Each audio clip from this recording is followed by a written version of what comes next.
بسم اللہ الرحمن الرحیم۔ میں نے خود اپنے ہاتھوں سے رسول اللہ صلی اللہ علیہ وسلم کے جب آپ نے احرام باندھنا چاہا خوشبو لگائی تھی۔ اسی طرح احرام کھولتے وقت بھی جب آپ نے طواف الجزرات سے پہلے احرام کھولنا چاہا تھا، آپ نے ہاتھ پھیلا کر خوشبو لگانے کی کیفیت بتائی۔ لوگوں کو اس کا حکم تھا کہ ان کا آخری وقت بیت اللہ کے ساتھ ہو، یعنی طواف وداع کرے، البتہ حضا سے یہ معاف ہو گیا تھا۔ نبی کریم صلی اللہ علیہ وسلم نے ظہر، عصر، مغرب اور عشاء پڑھائی، پھر تھوڑی دیر مصحف میں سو رہے ہیں۔ اس کے بعد سوار ہو کر بیت اللہ تشریف لے گئے اور وہاں طواف زیارت عمر بن حارث کے ساتھ کیا۔ اس روایت کی مطابعت لیاس نے کی ہے، ان سے خالد نے بیان کیا، ان سے سعد نے، ان سے قتادہ نے اور ان سے انس رضی اللہ عنہ نے نبی کریم صلی اللہ علیہ وسلم سے نقل کیا ہے۔ نبی کریم صلی اللہ علیہ وسلم کی زوجہ محترمہ صفیہ بنت حیہ رضی اللہ عنہا حجۃ الوداع کے موقع پر حضا ہو گئی تو میں نے اس کا ذکر عن حضرت صلی اللہ علیہ وسلم سے کیا۔ آپ صلی اللہ علیہ وسلم نے فرمایا کہ پھر تجھے ہمیں روکے گی؟ لوگوں نے کہا کہ انہوں نے طواف افضح کر لیا ہے، تو آپ صلی اللہ علیہ وسلم نے فرمایا کہ پھر کوئی فکر نہیں۔ مدینہ کے لوگوں نے ابن عباس رضی اللہ عنہما سے ایک عورت کے متعلق پوچھا کہ جو طواف کرنے کے بعد حضا ہو گئی تھی، آپ نے انہیں بتایا کہ انہیں ٹھہرنے کی ضرورت نہیں بلکہ چلی جائے۔ لیکن پوچھنے والے نے کہا، ہم ایسا نہیں کریں گے کہ آپ کی بات پر عمل تو کریں اور زید بن ثابت رضی اللہ عنہ کی بات چھوڑ دیں۔ ابن عباس رضی اللہ عنہ نے فرمایا کہ جب تم مدینہ پہنچ جاؤ تو یہ مسئلہ وہاں اکبار صحابہ رضی اللہ عنہما سے پوچھنا۔ چنانچہ جب یہ لوگ مدینہ آئے تو پوچھا، جن اکبراء سے پوچھا گیا تھا ان میں ام سلیم رضی اللہ عنہما بھی تھیں۔ انہوں نے ان کے جوابات میں وہی صفیہ رضی اللہ عنہا کی حدیث بیان کی۔ اس حدیث کو خالد اور قتادہ نے بھی اکرمہ سے روایت کیا ہے۔ مدینے کے لوگوں نے ابن عباس رضی اللہ عنہما سے ایک عورت کے متعلق پوچھا کہ جو طواف کرنے کے بعد حضا ہو گئی تھی، آپ نے انہیں بتایا کہ انہیں ٹھہرنے کی ضرورت نہیں بلکہ چلی جائے۔ لیکن پوچھنے والے نے کہا، ہم ایسا نہیں کریں گے کہ آپ کی بات پر عمل تو کریں اور زید بن ثابت رضی اللہ عنہ کی بات چھوڑ دیں۔ ابن عباس رضی اللہ عنہ نے فرمایا کہ جب تم مدینے پہنچ جاؤ تو یہ مسئلہ وہاں اکبرائے صحابہ رضی اللہ عنہما سے پوچھنا۔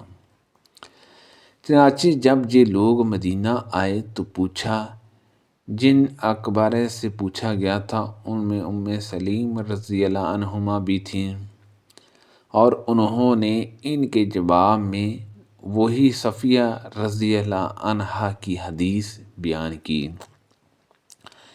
اس حدیث کو خالد اور قتادہ نے بھی اکرمہ سے روایت کیا ہے۔ عورت کو اس کی اجازت ہے کہ اگر وہ طواف افضح، طواف زیارت کر چکی ہو اور پھر طواف وداع سے پہلے حضا آ جائے تو اپنے گھر واپس چلی جائے۔ اس عورت کے لیے واپسی نہیں۔ اس کے بعد میں نے ان سے سنا، آپ فرماتے تھے کہ نبی کریم صلی اللہ علیہ وسلم نے عورتوں کو اس کی اجازت دی ہے۔ ہم نبی کریم صلی اللہ علیہ وسلم کے ساتھ نکلے، ہماری نیت حج کے سوا اور کچھ نہ تھی۔ پھر جب نبی کریم صلی اللہ علیہ وسلم مکہ پہنچے تو آپ صلی اللہ علیہ وسلم نے بیت اللہ کا طواف اور صفا اور مروہ کی سی کی، لیکن آپ صلی اللہ علیہ وسلم نے احرام نہیں کھولا، کیونکہ آپ کے ساتھ قربانی تھی۔ آپ صلی اللہ علیہ وسلم کے ساتھ آپ صلی اللہ علیہ وسلم کی بیویوں نے اور دیگر صحابہ نے بھی طواف کیا، اور جن کے ساتھ قربانی نہیں تھی انہوں نے اسے طواف وسیع کے بعد احرام کھول دیا۔ لیکن حضرت عائشہ رضی اللہ عنہا حضا ہو گئی تھی۔ سب نے اپنے حج کے تمام مناسک ادا کر لیے تھے۔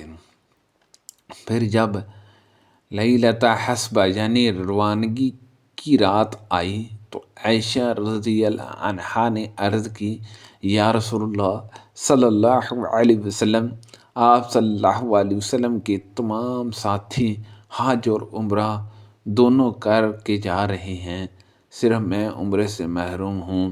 آپ صلی اللہ علیہ وسلم نے فرمایا کہ اچھا، جب ہم آئے تھے تو تم حضا کی وجہ سے بیت اللہ کا طواف نہیں کر سکی تھی؟ میں نے کہا کہ نہیں۔ آپ صلی اللہ علیہ وسلم نے فرمایا کہ پھر اپنے بھائی کے ساتھ تنعیم چلی جا اور وہاں سے عمرے کا احرام باندھ اور عمرہ کر، ہم تمہارا فلاں جگہ انتظار کریں گے۔ چنانچہ میں اپنے بھائی عبد الرحمن رضی اللہ عنہ کے ساتھ تنعیم گئی اور وہاں سے احرام باندھا۔ اسی طرح صفیہ بنت حیہ رضی اللہ عنہا بھی حضا ہو گئی تھی۔ نبی کریم صلی اللہ علیہ وسلم نے انہیں از راہ محبت فرمایا، اکری ہلکی تو ہمیں روک لے گی، کیا تو نے قربانی کے دن طواف زیارت نہیں کیا تھا؟ وہ بولی کہ کیا تھا؟ اس پر آپ صلی اللہ علیہ وسلم نے فرمایا کہ پھر کوئی حرج نہیں، چلی چلو۔ میں جب آپ تک پہنچی تو آپ صلی اللہ علیہ وسلم مکہ کے بلائی علاقے پر چڑھ رہے تھے اور میں اتر رہی تھی، یا یہ کہا کہ میں چڑھ رہی تھی اور حضور صلی اللہ علیہ وسلم اتر رہے تھے۔ مصدح کی روایت میں رسول اللہ صلی اللہ علیہ وسلم کے کہنے پر ہاں کی بجائے نہیں ہے، اس کی مطابات جرا نے منصور کے واسطے سے نہیں کے ذکر میں کی ہے۔ سبحان اللہ عز و جل۔ اللہ پاک سے دعا ہے کہ اللہ پاک ان حدیثوں پر عمل کرنے کی توفیق عطا فرمائے۔ اللہ پاک ہم سب کو سرکار صلی اللہ علیہ وسلم کی سنت پر عمل کرتے ہوئے حج اور عمرہ کرنے کی توفیق عطا فرمائے۔ آمین بجاہ النبی الامین صلی اللہ علیہ وسلم۔